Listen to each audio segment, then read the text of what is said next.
pretentious. Let's go to the brass tacks. That's why we are calling for regionalization.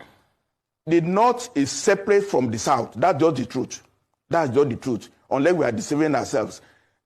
All right, Dr. Fapohunda.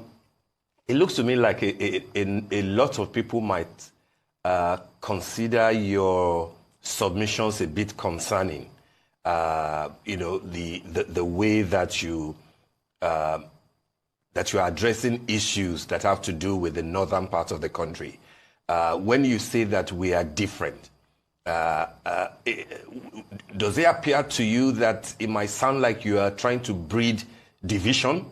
Does it appear to you like you are in a way sounding like Kemi Badenoch, the leader of the Conservative Party in the UK, who is of Nigerian parentage, and who says that, have got nothing in common with the North, and that they were even enemies, of where she comes from, which is of the Yoruba stock. You, of course, will have noticed the backlash that attracted, and people criticize that that's not the spirit that Nigeria is trying to work on. So when you base your argument of regionalization on the fact that we can be together, even though we can be good neighbors, don't you think, sir, that you might make things a bit difficult for somebody like President Asiwaju Bola Ahmed Tinubu, who is Yoruba and who has been accused anyway of trying to Yorubanize the entire machinery of government? And therefore, if you are proposing to him that he should do more of restructuring that regionalizes, wouldn't that appear as anti-North? Anti-North at a time that key northern elements are saying that no, come 2027, it doesn't look like we'll support you. Aren't you making things a bit difficult for a Yoruba man like yourself, sir, who's the president? Thank you very much. It's a fact that we are divided. We pretend that it's totally, I don't understand it. The North knows what they want, and the South are reluctant to say what they want. President Tinubu is better to put all the cards on the table, trying to pepper over it and say we are united. Of course, we are not united. We are not united. We are divided. That's just the truth. I've told you now that the North brought federal character. The South agreed to okay, fine, we are united. Where is the result of it? The North brought quota system. Southerners agreed with it. It's in the Constitution. What is the result? If we now bring in tax to say, okay, get more VAT in the North at the expense of the South, so what will be the result? The division will continue until we remove the feeding bottle. Let everybody just work according to his own dictates. The North sincerely believes in Sharia. We should not grow them for that purpose now. We should let them be. They want Sharia. In the South, there are Muslims. We don't want Sharia. Somebody brought us in Oyo to do Sharia in Oyo. Everybody put it down. The Muslims in the South don't want Sharia. So why are we pretending? In the Southeast, some few Muslims, but they don't want Sharia. Let's accept who we are. Let's accept reality so that we'll not stop talking and motion without movement. That's what it is. I'm not ashamed. Okay, look, if President Tinubu succeeds now, 2027, 2031, every Yoruba person in Abuja will be cleaned out of the system. Because Buhari started with Fulani. He is doing Yoruba now. Let the Igbos come. We cannot grow the Igbos if they put 99% in all positions too. Is that the way we are building the country? Let Yoruba man go and rule Yoruba land. Let the North agree on who will rule Northwest. Let the Kanuri rule Northeast. Let the Igbos rule the Southeast. Let the South agree. Then the temperature will come down. I will not want to be running federal election with 200 million naira form because I have to run from Sokoto to Ikotekpene. I will campaign as a premier of Western region where people know me and I know them. I know what they want. The Southwest want to bring all Yorubas who are Japan, bring them back to Nigeria. Nigeria is too hostile for the Yorubas now. Nigeria is a poisoned environment for Yoruba because we invested in education so much and we have lost all the human beings. They are developing other societies. The North will not care less. How many doctors do they have in United States? How many doctors do they have in Europe? These are facts I'm put on the table now. I don't need to sugarcoat anything at all. We are divided. Let's just accept it. It's no fight. It's no war. The North will come up on their own. We will respect each other. But this matter of trying to play some games, President Tinubu is better. In fact, if he runs only one term and he brings this temperature down, his name will go down in history. But if he does not do anything in the next 6 months about restructuring, and he goes to use all the money to run election in 2027 and he wins, and then what? Yorubas will become endangered in the political system because once he leaves, then Nigeria is not safe for Yorubama again. Sorry, let the Igbos come. They have right to come too. Thank you.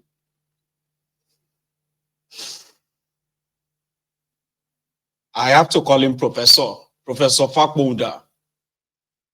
Can any one of you dispute all he said, though? Can anybody dispute that? No. Tinubu is a very selfish individual, right?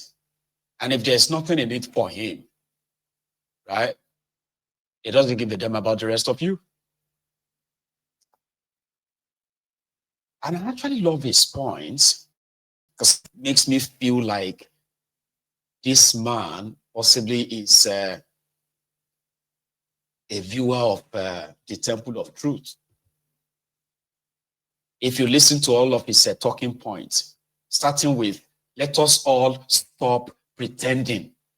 We are not one. There is nothing called one Nigeria. The other part that I actually love about his point is that the North, they are very, very confident and audacious and intentional about what they want. It is us in the southern part of Nigeria that wanted to sound as liberal people. You know, we are liberal, we are educated. Or if that is the case, yeah, it's all right, we'll take it. The North has always been the ones to propose. They forced what they called quota system on us. The South felt like, well, that's fine, that's okay. So the Southern Nigeria invested so much on the education of their children, only for their children to be led by stark illiterates who gained admission into university with just a 2 in JAMB, 20 in JAMB, with a F9 parallel in their WAEC and what have you. But they'll see quota system says, you know, they are educationally disadvantaged. They must. Then they now forced what is called national, what's that? National character or something, where the Northern Nigeria have a certain percentage, all right? National Character Commission or something like that, that they have a certain percentage of them that must be employed in the civil service, whether they are qualified or not, no? And the rest of you from Southern Nigeria, you end up having to be called to play a second fiddle to them. At the end of the day, us in the southern part of Nigeria became unconducive for us. That we had to go and look for greener pastures in all over the world. We are suffering from the brain drain caused by the Northern Nigeria. And today, they are holding different, ministries as head and all that. While the rest of us are doctors, professionals all over the world, and Yoruba land has been sucked of this important, valuable resource, human resources, because of Nigeria. federal character. I call it national character. I mean, I don't know. They have all these funny names. So I like that. So we should stop pretending. We're raised in southern part of Nigeria to be acting like we are liberal. We are, it's all right. Oh yeah, that's fine. That's okay. But northern Nigeria, they are very, very intentional. Not as if to say all of these things is in the interest of their people. No, it's just minute of them. Just few of them are benefiting from all this RNG that they consider as the interest of the North. They will tell you, this is the position of the North. This is the interest of the North. This is what the North wants. If we don't get this, then, there will be problem. So the highest years, or the longest Tinubu can be your president is 8 years. He can fill the whole place with all of his friends who are Yorubas. So what will happen to them when it's done? It's just within a week. Yes, within a week. Once Tinubu is no longer your president, they will clear the entire place of the Yorubas. So where this Professor Fapohunda said, let everybody go back and rule themselves. Is that not the position of this platform for years now? Is that not the position of the Temple of Truth for years? Dear Templars, is that not what we have been preaching? That we should be intentional. We should stop pretending. We should stop living in denial. There is nothing called one Nigeria. Let everybody go back to where they come from. I, as a Yoruba man, let me go and run for political office in Yoruba land. Speak Yoruba to my fellow Yorubas. If I mess up, I should be dealt with in Yoruba land. I shouldn't be protected or run away to Abuja or run away to any other place where I will be covered, protected. I should be dealt with in Yoruba land. Let the Yorubas rule Yoruba land. Let the Igbos rule Igbo land. Let everyone from their land rule their land. There is nothing called one Nigeria. It is a lie from the pit of hell. I'm happy somebody is saying that on their national television in Nigeria. Being politically correct is absolute nonsense. Trying to be politically correct. To what end? To whose favor? So we are getting there. Oh no, we are getting there.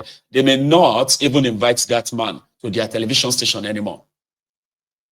Let Tinubu fill the whole place with his family members, the federal appointments, all these appointments, right? Let him fill the whole place with his family members and his friends after 8 years. Bukwari did it. Where are those ones that Bukwari put there 2 years ago, who were living like a lot of manner? So anybody who gets in again is also free to fill the whole place with his own ethnic or tribal people. That is not a country. It is a company. It doesn't serve the interest of anyone but the shareholders, who are the criminal politicians and their friends. And that is why, you can never have a country the way they have put together this contraption. If Tinubu won't restructure Nigeria, forget about that. He won't. His own style of restructuring is to restructure the finance, to restructure the wealth of Nigeria, in which is from crude oil is involved. He wants the money for himself and his family. If it is political office and all of that, it's not about the people that can actually do the job. It's about people that can remain loyal and pay their usual 10% to him. All of them would have to rob different ministries and parastatals, agencies, and the rest of that to cough out money, public money, in order to fund this election again in 2027. And then after that, they get rewarded again. So after that, everybody will pack his bag and get out of the place for the next set of people, next set of looters. So there's never going to be any progress anywhere. Nothing. And I said that before that if Tinubu decided to say he wants to restructure Nigeria for real, then he will cease to be president of Nigeria. Yeah, anybody who is in power that says, I want to restructure this contraption, that person must be ready to actually vacate any office and say, because it will consume you. You know? No, I love that man. I can listen to him again and again. Anyway, so to those of you who believe that the tax reform and the rest of that is a form of restructuring, no, you are not that smart. People, they must ask the people. Number one, people have to go back to their regions. Let the Hausa stay in Hausa land. Let the Fulanis, if they have any land anywhere, let them stay there. Let the Afrans, the Igbos, let them stay in their land too. Let everybody rule their own area, so that we will stop pointing fingers and blaming one another for whatever it is that we are all suffering from today. Because the only thing that they democratize in that contraption today is the poverty, the underdevelopment, the injustice, and the corruption. It's the only democratized, these are the only democratized, stuff in that contraption today. Everybody is feeling the brunt, everyone from every part of the, I think there is this clip. So a video of, Peter Obi wants to be president. He was in Niger. I think it was yesterday, to see the victims of the gas explosion, people scooping petroleum or PMS from a crashed truck tanker. And 187 or so people actually died. Those who survived. Watch.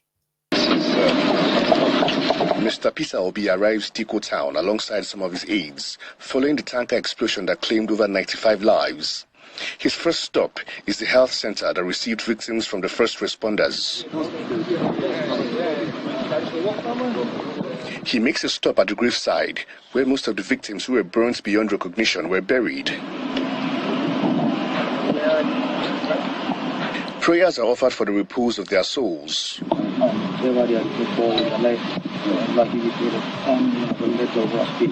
He also makes a stop at the palace of the village head to commiserate with him. We are privileged this day. Mr. Obi is emphatic about what he calls the root cause of the disaster. We have to also look on the way we must care for the poor people in our communities. Because it's why will anybody want to be scoped or be involved when he sees a tanker of fuel? It's poverty. So we must go to the root cause of all this that is happening across the nation. We also need to visit them at this hour of need. So that's why I'm here, to see how we can support the bereaved families, and even see how we can support the community itself to be able to empower women and youth to start doing something. He also visits the markets where several shops were affected by the disaster.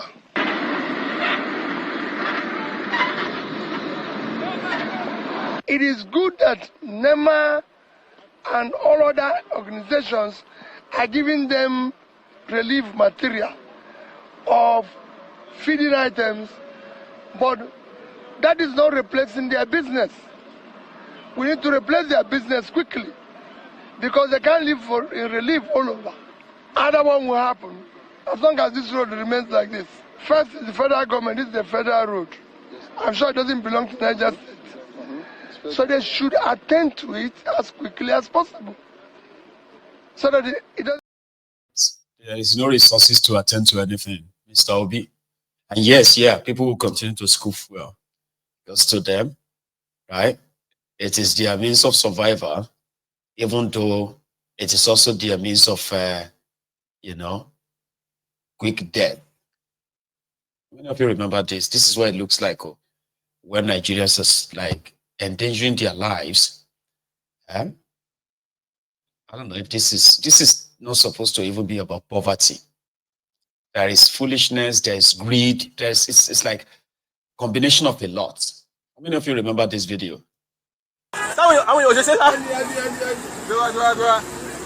That's terrible. How you get it on?